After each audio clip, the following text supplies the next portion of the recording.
Thank you for watching this Last Mile Profits video.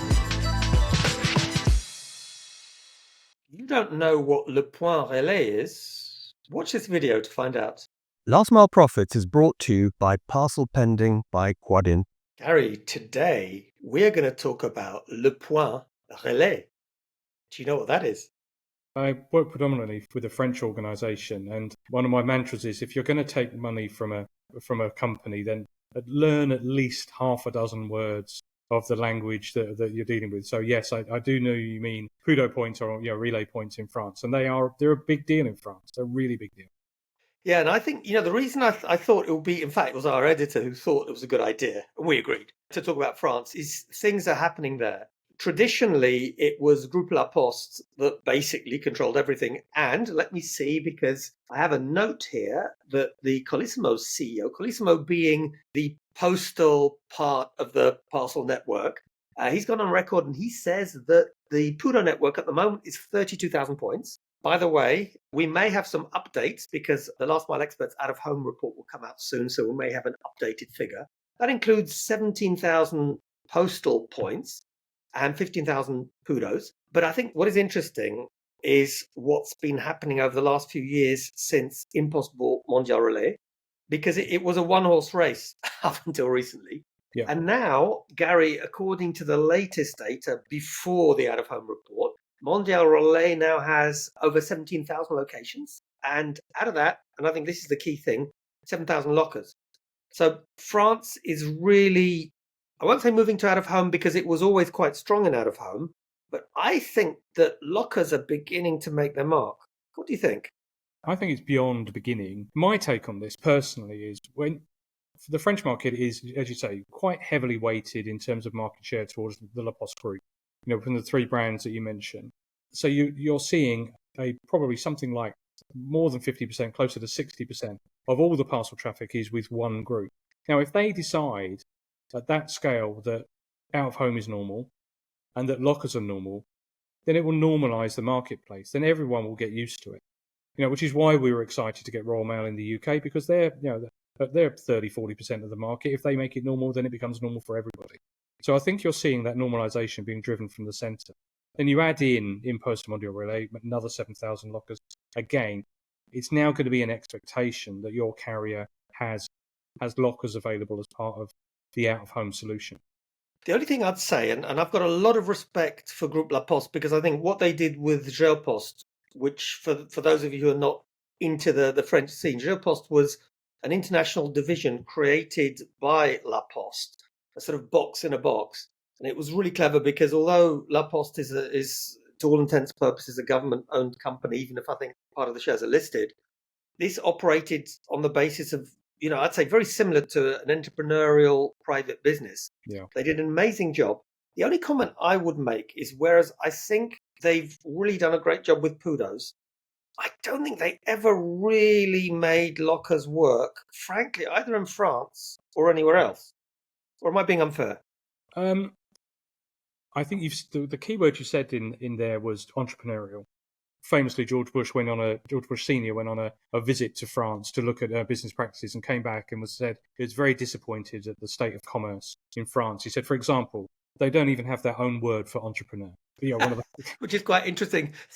Seen as what with it being a French word and everything. Exactly. Says a lot, doesn't it, Gary? Yeah. So sat within that GPS group is obviously the giant of DPD, which is a leading player in many, many markets.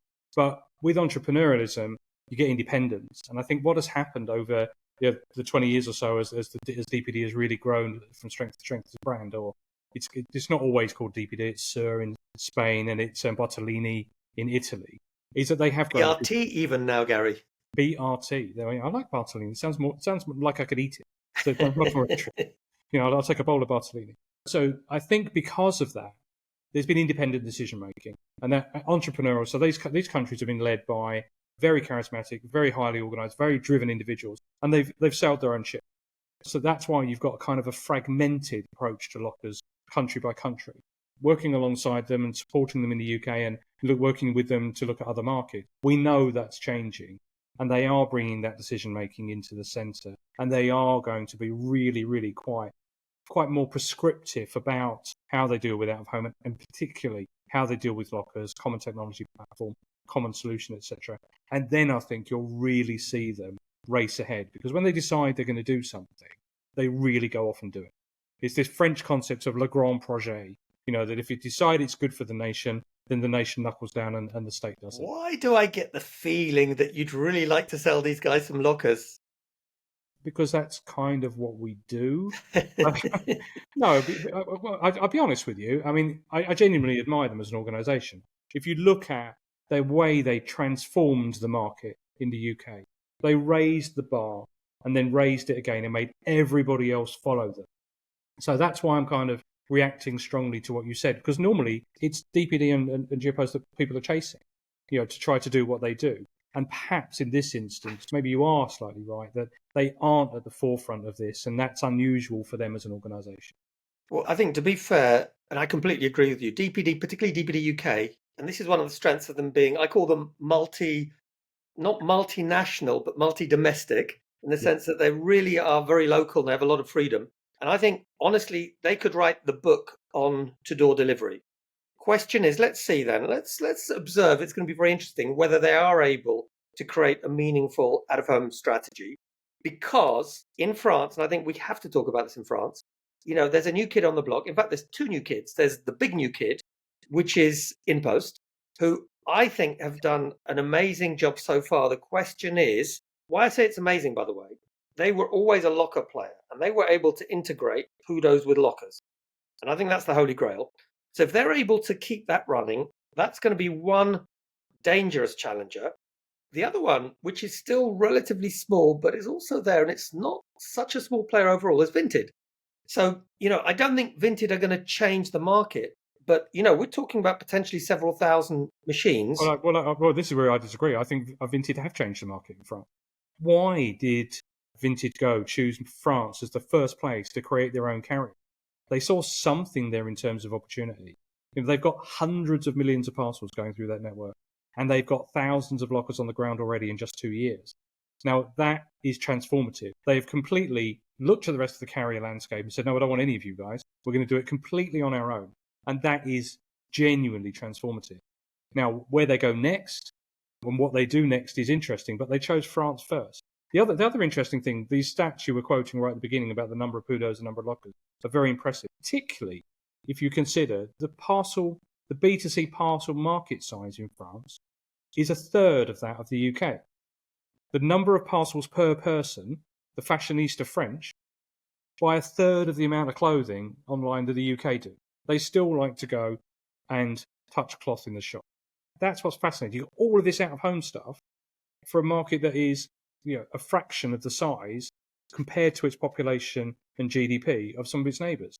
The UK is the e-commerce market still of Europe. So it's a little bit maybe of an unfair comparison. But yeah, I'd agree with you. Vitautas will certainly be delighted. Vitautas, the VP at Vinted Go, and our friends at Blockit who supply the machines. So great. In that case, let's observe carefully. I think that, we both agree on one thing. France is moving forward fast.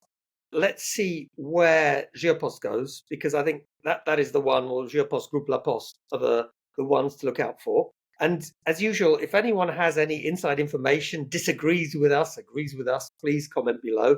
And if you've enjoyed the material, then click like and subscribe. It helps us keep these videos free. Gary, great talking. And you too. Last Mile Profits is brought to you by Parcel Pending by Quadient.